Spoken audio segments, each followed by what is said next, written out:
Okay,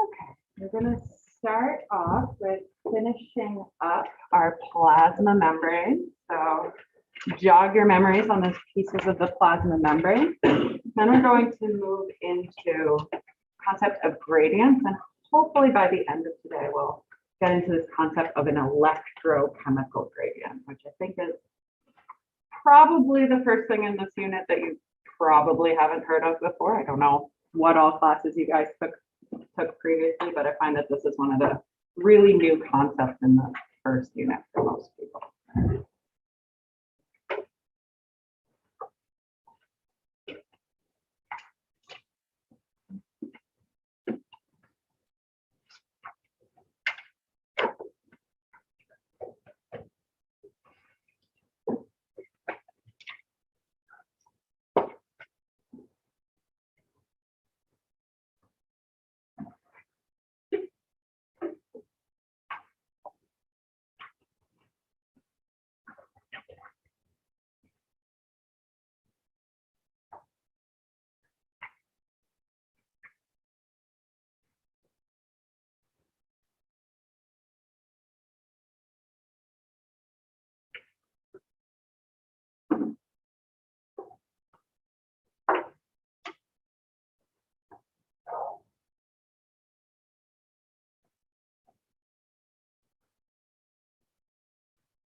Let's take a stab at this question.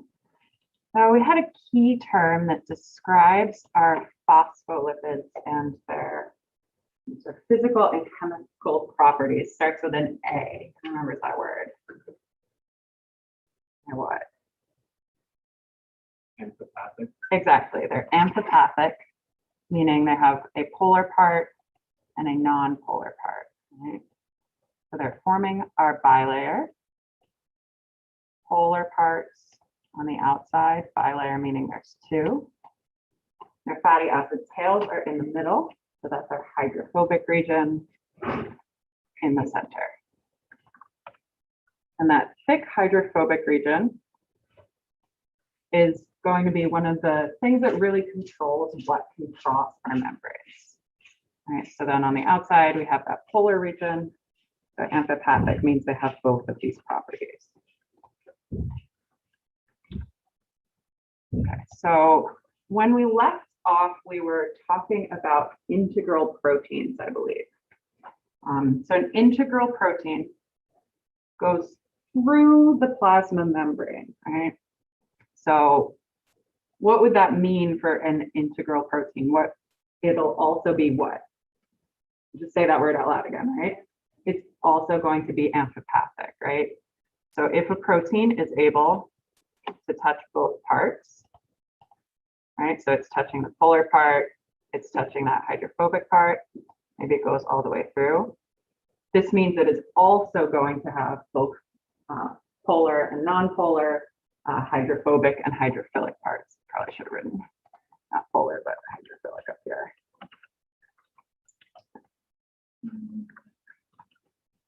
So this is going to be true for both of them. And the main reasons this is important to us, right? So the fact that this membrane bilayer, this phospholipid bilayer, the fact that it's amphipathic creates this big hydrophobic region in the center, which blocks our polar molecules, blocks our ions. So that fact that those phospholipids are amphipathic in a way necessitates these membrane proteins, because that's how our ions and some other good stuff are going to get into and out of cells.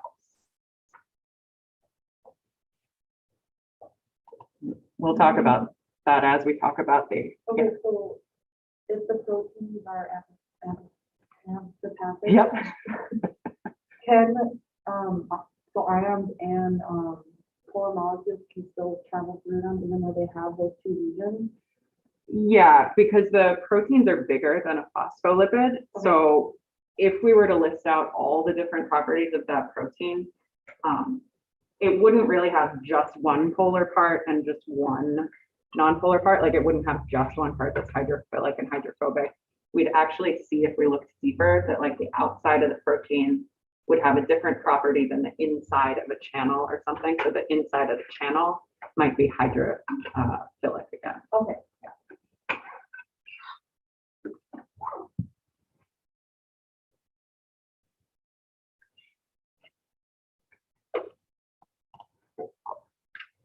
So this is where we left off, looking at the pieces of our membrane. So we see our nice phospholipids in blue, our proteins in purple. We see that our integral membrane proteins that go through the bilayer into that hydrophobic part have to be amphipathic. They have to have a hydrophobic part, otherwise they wouldn't be able to insert there. Some of these integral proteins, not all, but for our purposes, the ones we care about, are also transmembrane proteins. This just means that they don't just go into the hydrophobic part, they go all the way across the membrane. So it would still count as an integral protein if it like only went halfway in and touched those tails, but we're not really going to pay any attention to those ones. So that's the difference here. So transmembrane protein goes all the way through. Those are the ones that are going to come into play when we start talking about passive and active transport, because these integral proteins that are transmembrane proteins that go all the way across, they're going to be known as our channel proteins and our carrier proteins. So they're either going to form a channel, a tube, a door that things can flow through. They're the channel proteins, or they may be a carrier protein where they kind of grasp an ion or a molecule on one side and then flip over and dump it on the other side. And so we'll take a look at specific ones as we start to talk about the types of transport, but they will be transmembrane integral proteins. The ones that are located on just one side of the membrane are more likely to be things like enzymes or receptors. So you might have like a chemical reaction, some kind of pathway that has to come up, touch this embedded protein, this integral protein, and then like bounces off. And this membrane protein acts as an enzyme. We won't really see any of those until A&P 2, and then we won't even really focus on the fact that they're integral proteins, but this does happen like in your gut in digestion and some other places.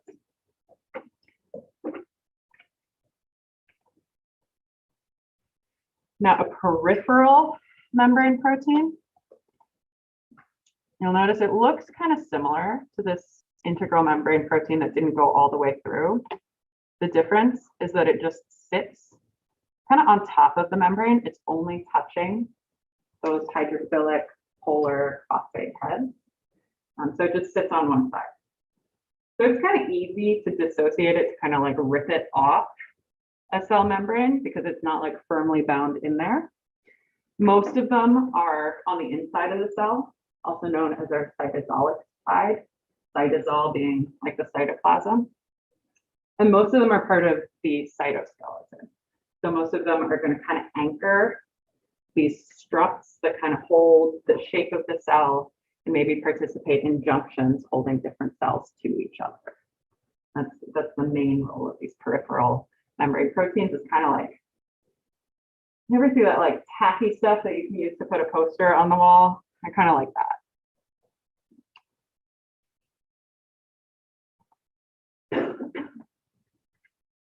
The final thing is our membrane carbohydrates. So you should know that something is a membrane carbohydrate if it has this glyco beginning. Glyco, like glucose, like glycogen, should always kind of indicate to you that you're thinking about some kind of carbohydrate. When we see them in the membrane, they're not going to be just a carbohydrate kind of inserted in the membrane like our other groups. They're going to be kind of tacked on to the outside of something else. So there are nice branchy kind of purple pink things here. So we have glycoproteins. This is where we have one attached onto a protein, right? So we see this tree kind of growing off this protein. So if we wanted to refer to the whole thing together, we'd refer to it as a glycoprotein. Our glycolipids are kind of the same deal, but they're tacked onto like a phospholipid. And these function in cells like recognizing each other. They can also form something called the glycocalyx, which again is just kind of a layer on the outside related to cell recognition. And cell recognition becomes important when you think about things like antibodies, right? Cells need to know what other cells are, especially in your immune system, if they want to figure out what to attack. So while the carbohydrates kind of seem like a add-on random category, they are important to your body's function.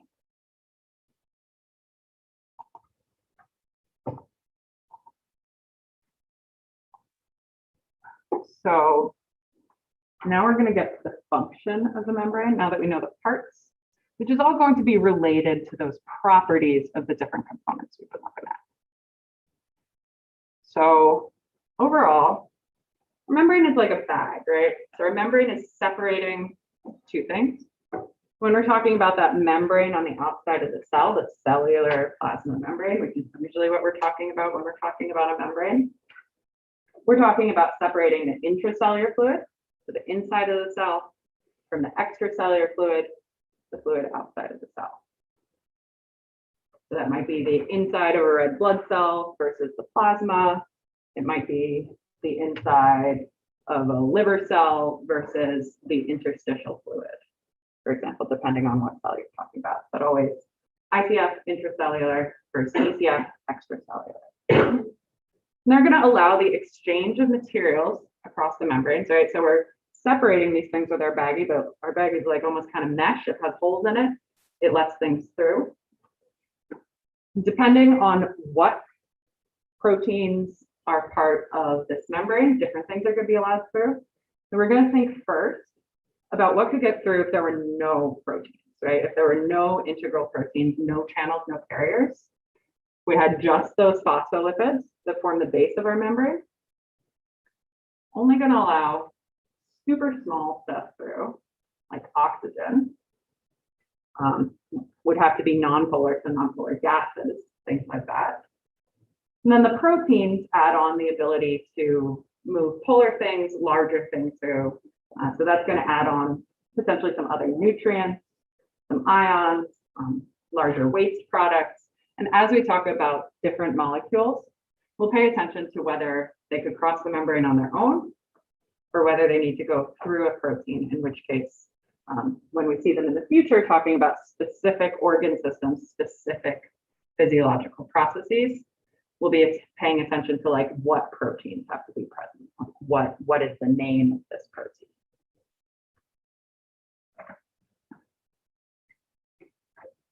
So because the membranes can pick and choose what to let across, we call them selectively permeable. Select being the pick and choose part, right? They're picking, they're selecting. Permeable means something that can go through, something that's able to permeate a membrane.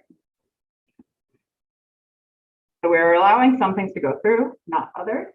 And this slide is talking about the membrane without specific proteins present because the proteins are variable. So if we're talking about just the phospholipids, non-polar things are allowed to go through, easily transported across the membrane. So we saw the oxygen on the previous slide. Other things that wouldn't need a protein would be carbon dioxide or fatty acids. When we talked about those triglycerides breaking apart, we saw that we can like break off the fatty acid chain as we break down a lipid. That would be able to go directly across the membrane, no help from a protein as well. A lot of molecules we care about in physiology, though, are not nonpolar and they're not small. So our ions and our polar molecules, so things that carry a charge or like a partial charge, are not going to be able to get across that phospholipid bilayer. So they're normally not going to be transported unless we have the right protein, the right channel, the right carrier protein to let them through, to let them across. So examples of things that we are going to let across only when we have the right protein are glucose. We are going to be regulating how much glucose gets into cells. Super important for letting them do metabolism, right? So it's going to have to go through a protein. Other proteins, if we want to move a protein into or out of the cell, we are going to need an even bigger protein to let it through. Or ions like sodium, potassium, chloride ions, anything with those charges on them is going to need some kind of protein to go through. And you can kind of relate that back to metabolism as well. So what ion did we see there when we were talking about making ATP? Hydrogen ions, right? We saw them building up in that intermembrane space in the mitochondria. So that's not a cell membrane, but it has similar properties, right? It's still going to be a phospholipid bilayer. And we saw those embedded proteins that made up the electron transport chain, right? So that's kind of what we saw happening there, right? Those hydrogen ions weren't able to get through the phospholipids forming that membrane, but then eventually they were allowed to flow through the ATP synthase, which is an enzyme, which is a protein. So that would be kind of like our transporter that allowed them through at the end.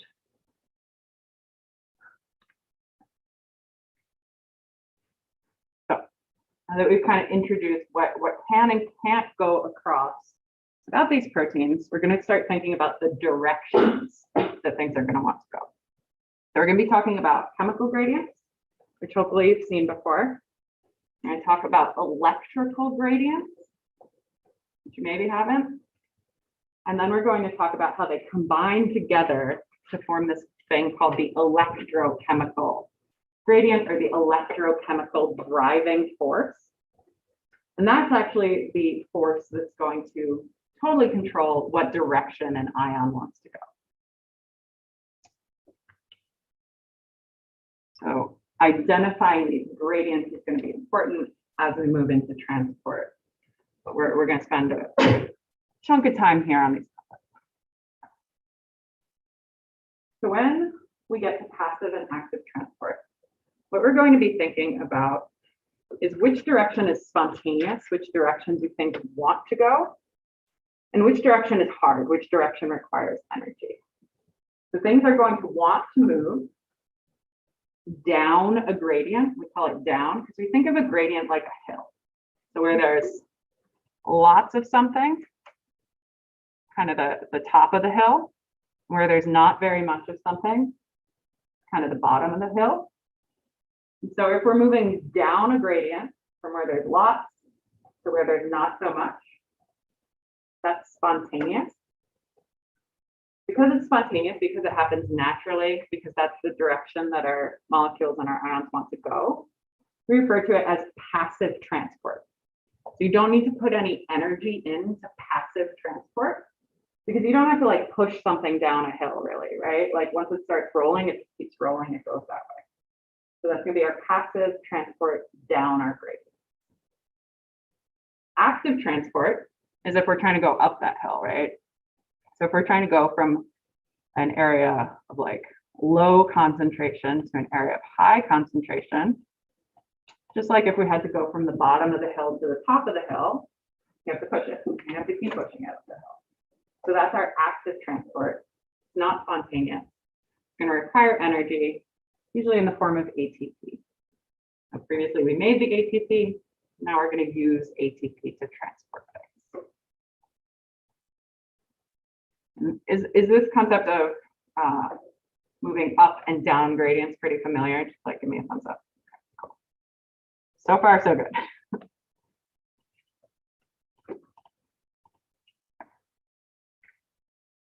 So when we think about what direction, specifically an ion is going to want to go, we're going to think about both the chemical and electrical forces on it. So the chemical force, we'll have a separate slide, but the chemical force is going to be about those concentrations, about the amount of something that's present. That's usually where you start thinking when you first learn about gradients. The electrical force is going to have to do with those charges on ions. So we're going to see when we look at these charges, they're going to act kind of like magnets. Positive and negative things are going to be attracted to each other. So if we're looking at a specific ion, we're not actually going to look just at its concentration. We're looking at its concentration and its charge. So both a chemical and an electrical force. And this is going to produce our electrochemical force, right? Just like we're kind of adding these two things together, we're also just going to jam together the two. And our electrochemical force is really what's going to tell us the total direction, right? Any given ion, like it can't go in two directions at the same time, right? Like it's going to have to pick a direction. So it can't follow the chemical direction and then the electrical direction. So we're going to have to figure out like which is stronger, the chemical or the electrical, to figure out which way it's going to go. And that's what the electrochemical force is going to do. When we identify the electrochemical force, though, it's going to work just the way it does when you were thinking about just the chemical force in previous classes. Passive will be moving down the force, so down the electrochemical force now. And active will be moving against the force. Right, so we're still going from like high to low. It's just we've complicated the picture a little bit more.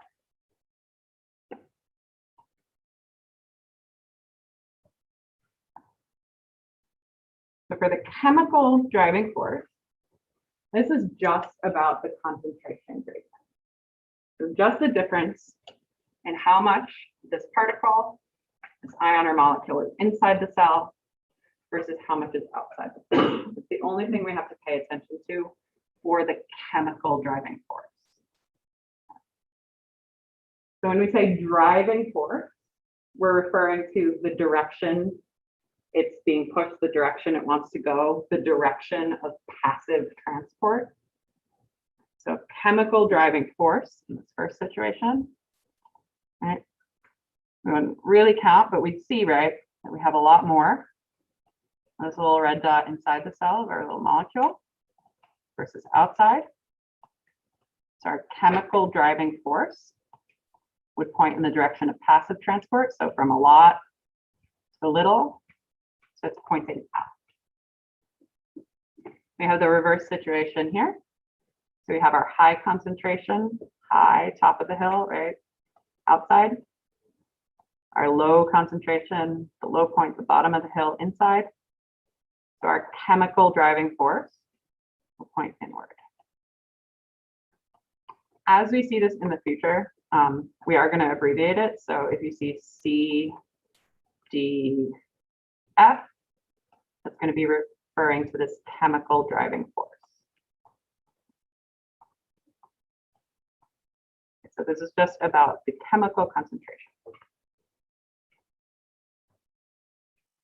When we think about molecules, basically when we think about things that aren't ions, the chemical driving force is kind of going to rule it all. So when we think about specifically, the most common one we're going to see is glucose. Like glucose is really going to be following chemical gradients. So glucose is going to have a chemical driving force, but because it doesn't have a full charge on it, we're not going to have to really pay attention to electrical to electrochemical.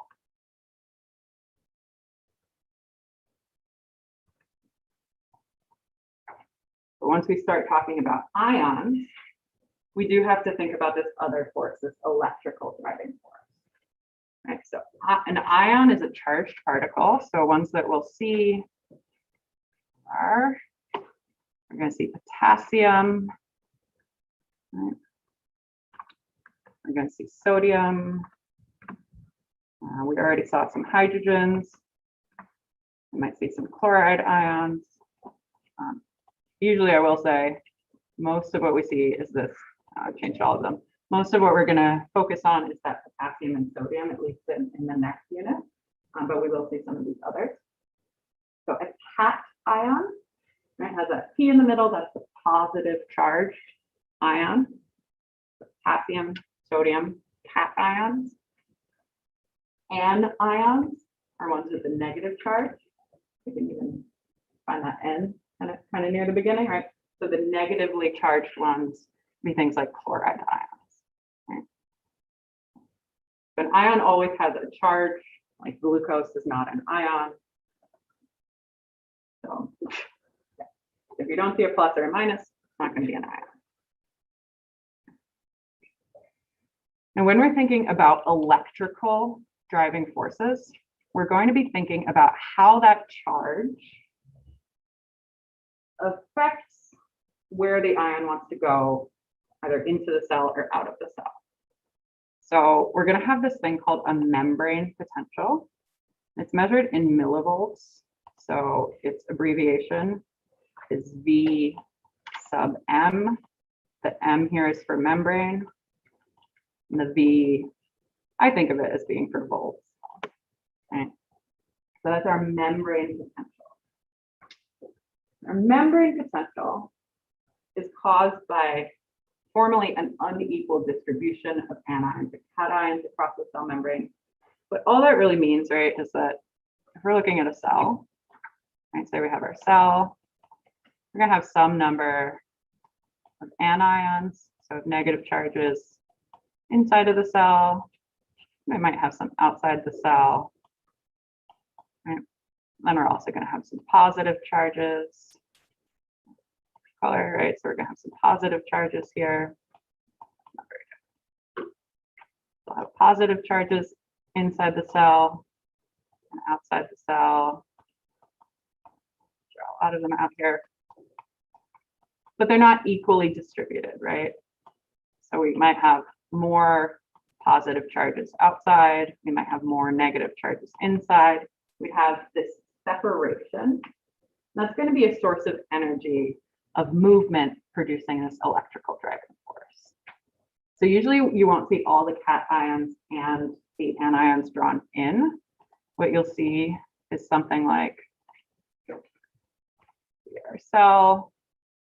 We're probably going to abbreviate it and just write like minus and maybe minus a number inside. What that's kind of telling you is that there are basically more negative charges inside the cell than outside the cell. So if you saw positive, right? Let's say we saw positive 90. What would that tell you about charges? What is there inside the cell here? Cations or anions? More of them. More cations. So that's what the VM is, like, is it? Yeah, the VM will come with a number. Okay. Yeah. So the VM, that membrane potential, for most of our cells, the reason I picked this number is that usually we're going to be at -70. So if it doesn't say, that's kind of a pretty good assumption, but it will specify a number. So this is the number of basically if we measured the charge out here and we measured the charge in here. Right? So will there be a VM for outside the cell? Will you have two VM? It'll just tell you the inside of the cell, because really what it's telling you is a separation. So we're not going to have to calculate this in the class. But that number, like that -70, let's see if I can do math while standing at the front of a room. Right, so -70 really might mean that the ends of those points were like, say just like the charge, not the separation, but just kind of the charge up here was +50.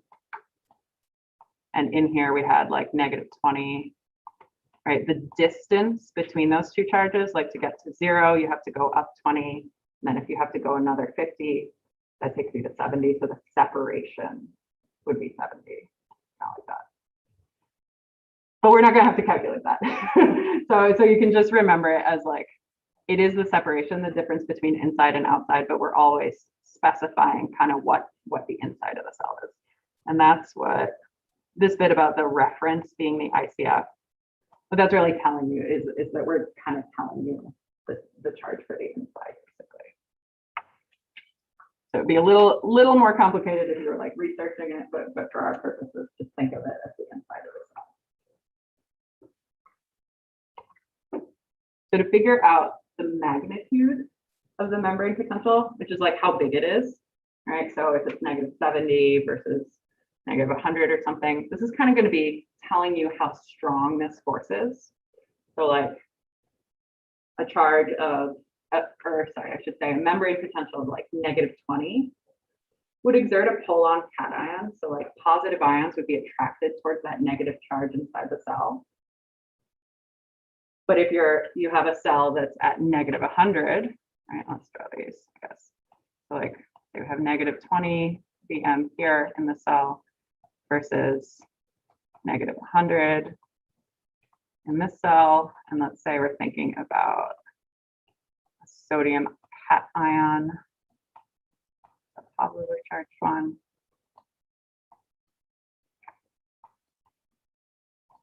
It's going to be attracted to that negative membrane potential, right? So these opposites are attracting, this positive versus this negative. Okay, but in the second drawing, because we're even more negative inside the cell, it's like we're pulling even harder. So we get pulled a bunch, so even more here on the right-hand side. So that's what we mean by magnitude of the force, or the strength of the force. We're talking about how much it's exerting a pull on these ions.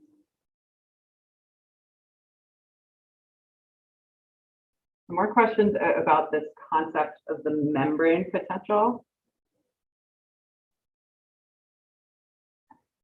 Really mull on these concepts over the weekend, because this is really where people start to get tripped up as we move through the first unit.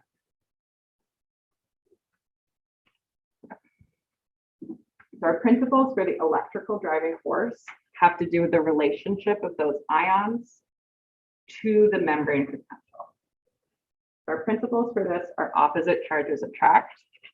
So our opposite charge is attracting, right? That's what we were doing when we had negative inside the cell.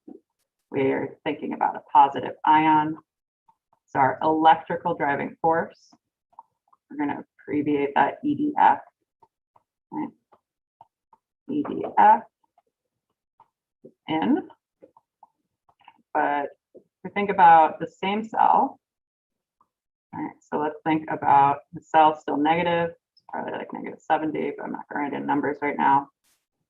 Let's think about a chloride ion. And let's think about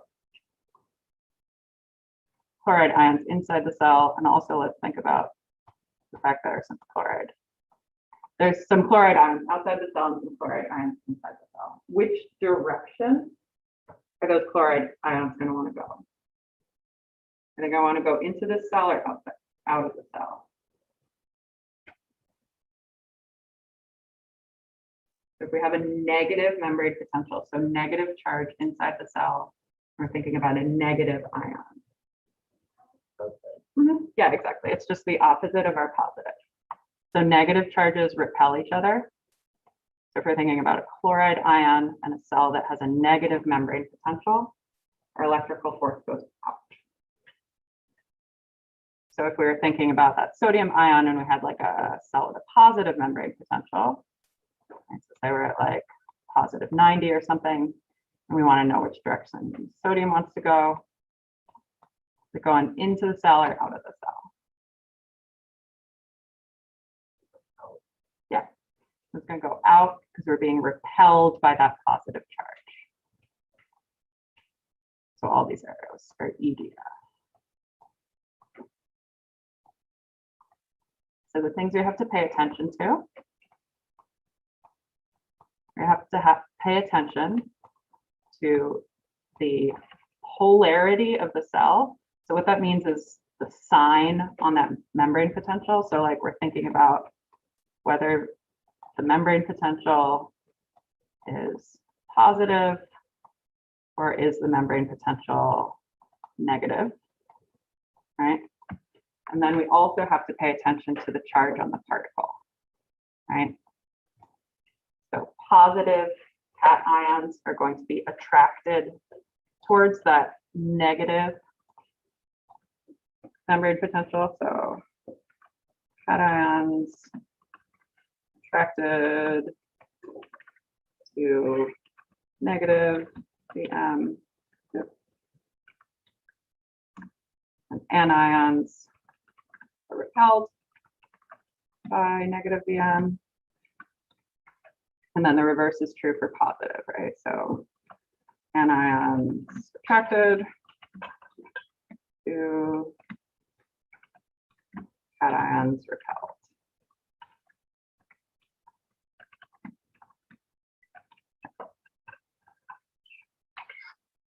So as we're going to start thinking about the electrochemical force, we'll end up looking at the chemical gradient, so like how many sodium ions there are inside and outside the cell. But then we're also going to have to pay attention to, is the inside of the cell negative or is the inside of the cell positive? And what effect does that have on where this ion wants to go? We can ignore this for things like glucose, right? Anything that doesn't have a charge, not going to have an electrical driving force. But we talk a lot about ions, and ion flow is going to be really important as we start to talk about nerves and neurons in our next unit.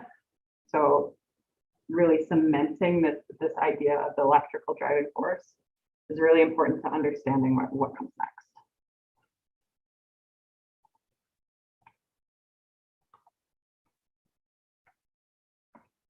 So here we have an image of just that separation of charges, right? So on one side, right, here we have excess anions, so we have more negative charges inside. And on the outside, we have an excess of cations, so we have more positive charges outside. So this would mean that the intracellular fluid, what would our separation of charge be here? So are we looking at a negative membrane potential or a positive membrane potential? Yeah, so VM would be negative.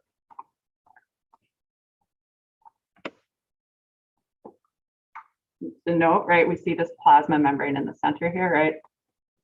This separation of charges exists and can exist because these ions can't cross that phospholipid bilayer, right? So we wouldn't be able to separate charges if ions could just freely flow between phospholipids. But it's important, and these things are linked together that way, right? This separation allows for this force to build.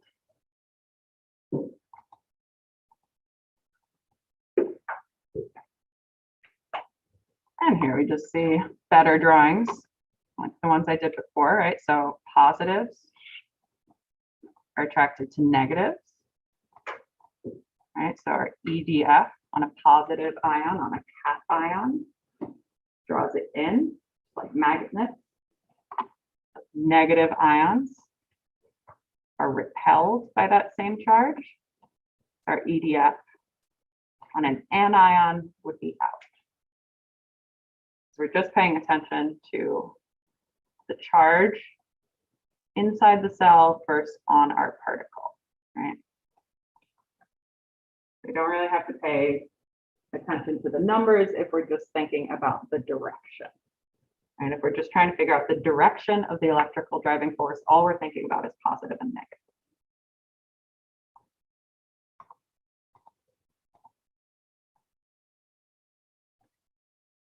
As we move towards our electrochemical force, though, we are going to want to know things about how strong that electrical driving force is, because if we ever end up in a situation where the chemical gradient points, for example, inside the cell, but the electrical driving force points out of the cell, we're going to have to figure out which of those is stronger, because our ion, is a physical thing.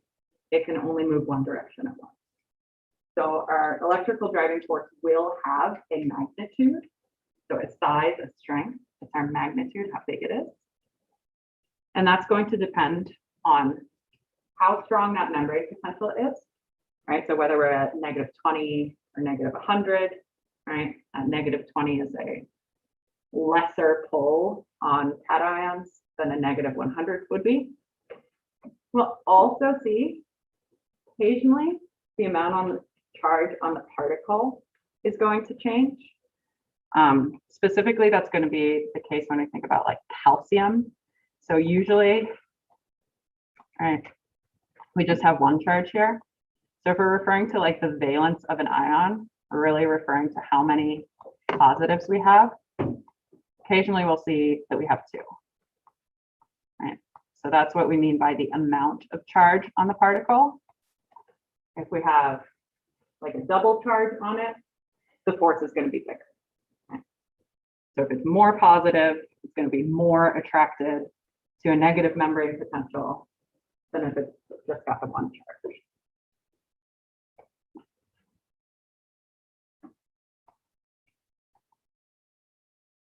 So in this drawing, we see three different situations. Here we see our weaker membrane potential versus a stronger membrane potential. Right, lower number versus higher number, kind of, you ignore the sign. All right, so if we have a bigger number, we have a bigger driving force. But then if we compare, right, the next comparison would be between A and C, right? The difference here is not in the membrane potential. We have the same membrane potential, but we're looking at a difference in the charge on the particle. We're probably looking at a different ion, right? We can see that we have a bigger electrical driving force, greater magnitude on that double charge here.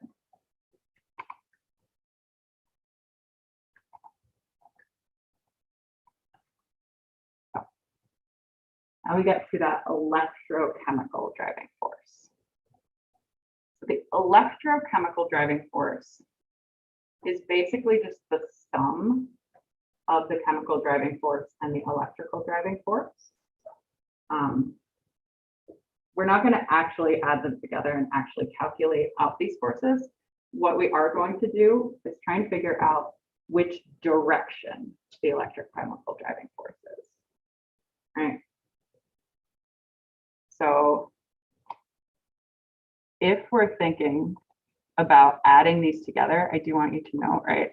You can kind of think about like the direction as having a sign here. We're not calculating it, so you're not going to have to do the math, right? But like if they're in the same direction, if both of our CDF and our EDF pointed the same direction, right? Like let's make up fake numbers, right? It would be like having +5 and a +7, say they're both, let's say our positive direction we've defined as, that is not a 7, okay, make it an 8.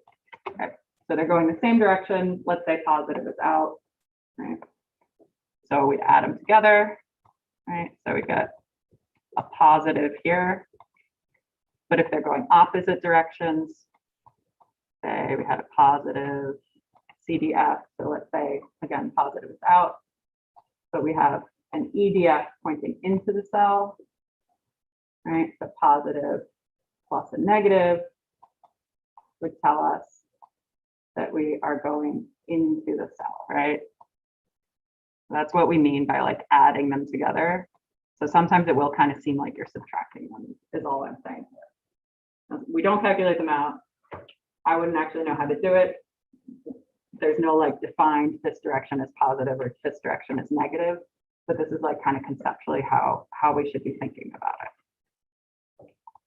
I always like to apply fake numbers to understand concepts because it's like easier for me to have a concrete example, but when I do things like that and make up fake numbers, if it's confusing and doesn't help you, just ignore me for a second.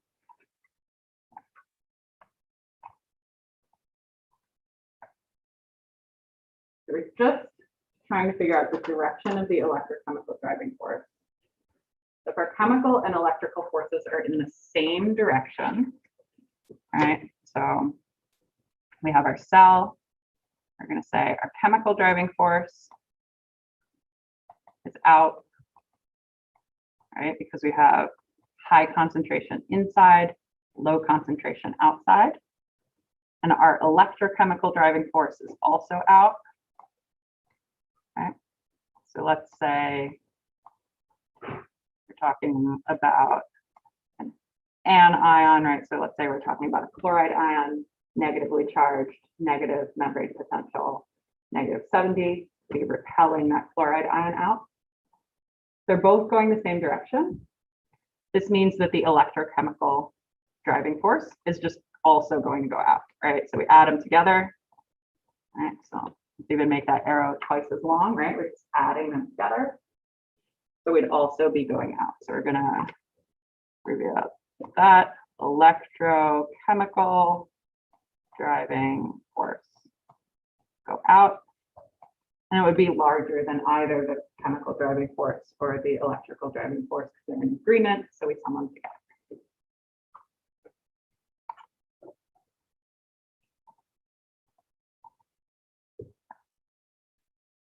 Gets trickier if they're going in opposite directions, right? So if we have our cell, their CDF is still pointing out, right? Our chemical driving force, high concentration inside, low concentration outside, we point out. Now let's say our electrical force is pointing in, right?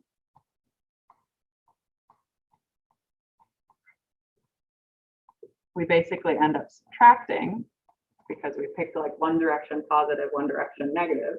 So when we add these together, we're going to get an electrochemical driving force that acts in the direction of the stronger force. So let's consider that like and the size of these arrows I just drew corresponds to the magnitude of the force. So which of these forces is stronger in the image, the chemical driving force or the electrical driving force? So which direction do you think the electrochemical driving force is? In or out? Yeah. So our electrochemical driving force goes in the same direction as the bigger, stronger force.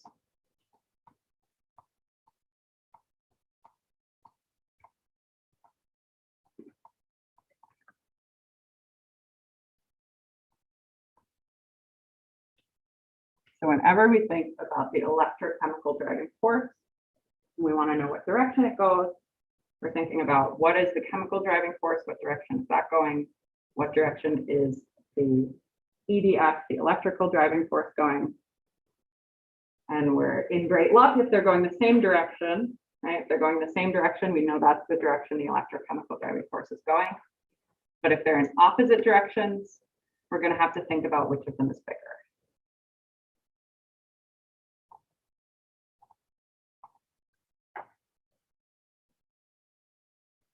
So we just looked at if we have one of them that's bigger, right?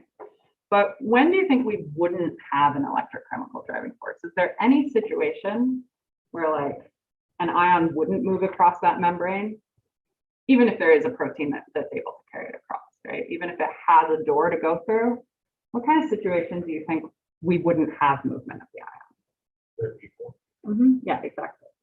So if they're equal to each other, but in opposite directions, that ion's not going to want to go anywhere. So we have a specific name for that situation, which is our equilibrium potential. So we will kind of learn specific ones for specific ions, but just looking at the abbreviations here. So our VM, this was our membrane potential. Just a reminder here. Right, so VM equals membrane potential. Is telling us what the situation is, like at any given moment, like what is that separation of charges right now. But our equilibrium potential, and there's going to be a different one for every ion that we talk about, whether we're talking about potassium, sodium, like they'll have different equilibrium potentials. So if we have different ones, that equilibrium potential, E for equilibrium, and then our subscript there is telling us which ion. So which ion is this that you're labeling? Remember what K is, what ion's that? Yeah. So this is telling us our equilibrium potential of potassium, and this image is -94, right?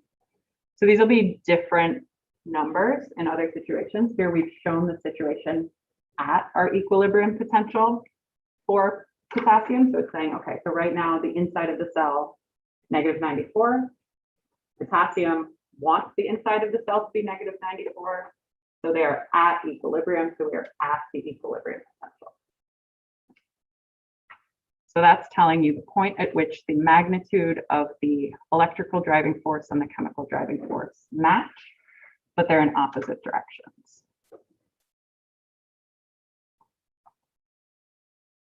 Questions about this equilibrium potential? Yeah. MV is millivolts, so that's our units on there. So yeah, that's like a unit for electricity. So there was different. So they're different. So like MV is the same thing like if you said feet or like inches or Okay. seconds or something. Okay. And VM is membrane potential. Okay. Now I usually don't write in the MV because we always measure in millivolts. And I'm not that fast a writer. But yeah, that's just the unit. So that's why you have it for the equilibrium potential as well. Right? It says MV after that one as well, just because that's just the units on it. So we'll leave off here and we'll pick up with this again on Monday. It's good. It's worth spending 2 days on. So come up with your questions about these forces over the weekend. You do. Yep. And it's open.